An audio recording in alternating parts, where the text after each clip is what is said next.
Here are 10 more highly anticipated Grimdark series that I'm going to be getting to, making a priority in terms of my Grimdark craving. These are series, some of them are old, some of them have been around for a while, some of them have new releases coming out this year. All of them have piqued my interest very highly.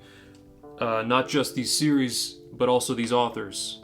So a lot of these authors have many other works that I really want to get to as well.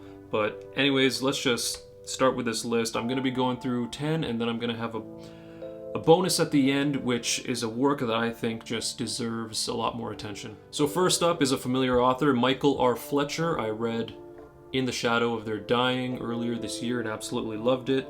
I want to read all things Michael R Fletcher, and he's got a backlog of a lot of series that I really want to read.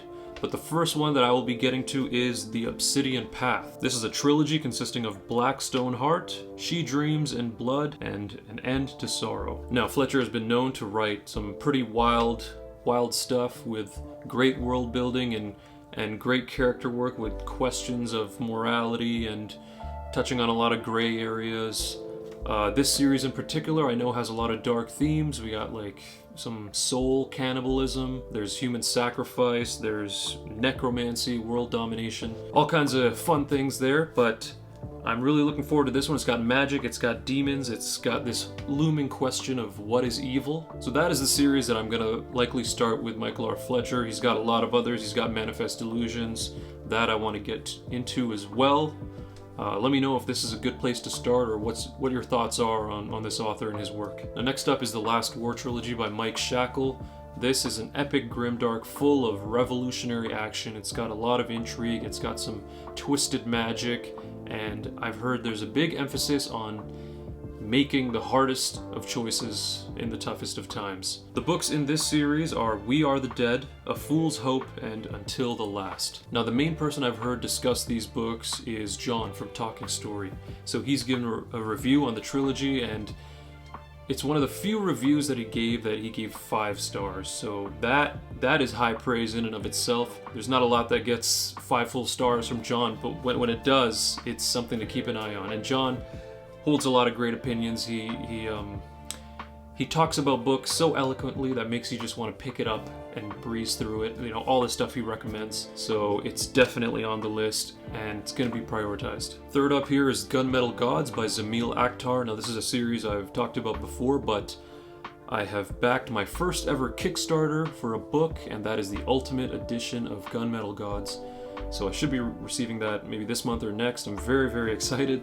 I will be showing it off on the channel once I get it, and I will be diving into the series as soon as I get it. Gunmetal Gods is out, the next book is Conqueror's Blood, and the book after that is Elder Epoch. And now there is a 4th book releasing this summer called Dark Drinker, so hopefully I can read the series, enjoy it, and then be ready in time for Dark Drinker, the release of book 4. But basically, I've talked about the series before. It's Arabian-inspired grimdark. It's got Lovecraftian gods, it's got mischievous jinns, and it's got astral magic. All of those sound very fun. Now, this is also heavily inspired by the Crusades, which is a very dark period in time, but I'll be very interested to see how that's incorporated and where the story will go. I'm definitely diving into this series before probably any of the rest. Next up is an epic grimdark where a man basically loses everything, is forsaken by the gods, and then is on a brutal path for vengeance. And this is Kagan the Damned by Jonathan Mawberry. One that's been put on my radar very recently, consisting of Kagan the Damned, I Say Your Name in the Dark Nights, Son of the Poison Rose, and book 3, which should be scheduled for release in August of this year, is The Dragon in Winter. Now, I've heard several people talk about this, John being one of them again from Talking Story. He's given this high praise. Just the premise behind it, with it being grimdark, it's piqued my interest. I've also heard Trinity talk about it from Portable Magic. She has really good things to say about it as well. So these are people whose opinion I trust and I value, so I am assuming I am going to fall in love with this series. I can't wait to get my hands on it. It's definitely prioritized for this year. Now, 5th up is an author who I had the honor of meeting at a con recently. That's Andy Peloquin, who's got a dark fantasy and a grimdark series out. The only books that I have physical copies of and that is Darkblade. So, I have the first 4 books here, Darkblade Assassin. These are thick books, but the covers look really nice. Darkblade Assassin, Darkblade Protector, Book 2, another chunker. Then there's Darkblade Slayer, Book 3. That's even thicker by the looks of it. And then finally, in the first arc of these books is Darkblade Savior, Book 4. So, I'm very excited. These are thick books, but I'm really excited to read them. The way Andy described them just had me dying to figure out what goes on with this plot and these characters. Andy puts his characters through hell. So, that could be very interesting.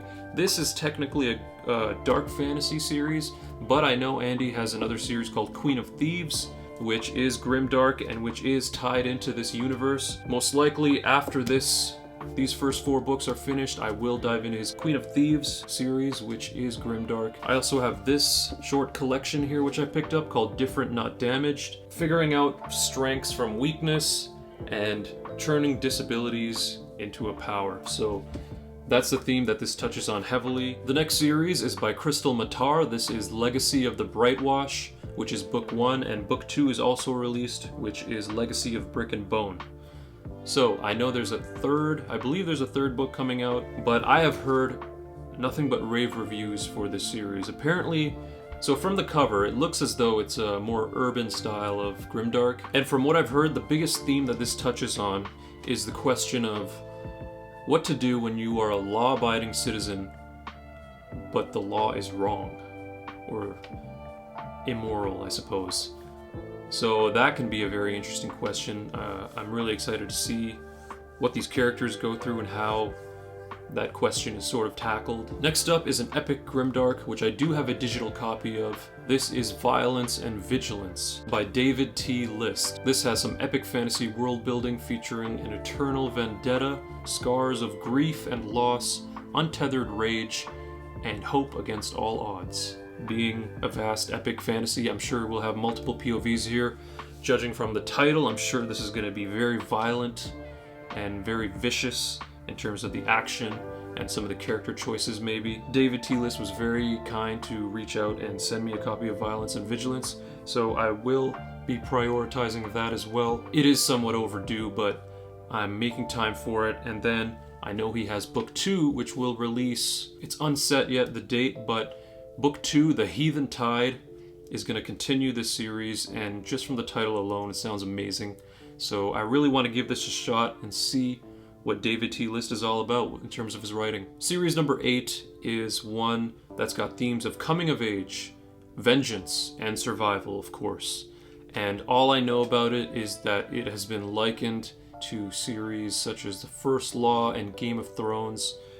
So if you're putting it in that category, you know, it's one that you definitely got to check out, or at least I have to check out. And that is Ash and Sand by Richard Nill. So the books consist of Kings of Paradise, Kings of Ash, and Kings of Heaven. And like I said, that's all I really know about this series, other than it has very morally gray protagonists. That is definitely a theme of grimdark as well, so it's in this category. I've heard good things about it. I've only really heard Jimmy from the Fantasy Network speak about the series, but he had good things to say. And series number 9 is The Drowned Kingdom Saga by P.L. Stewart. Now this follows a character facing exile who discovers new lands and simultaneously carves out a legacy for himself.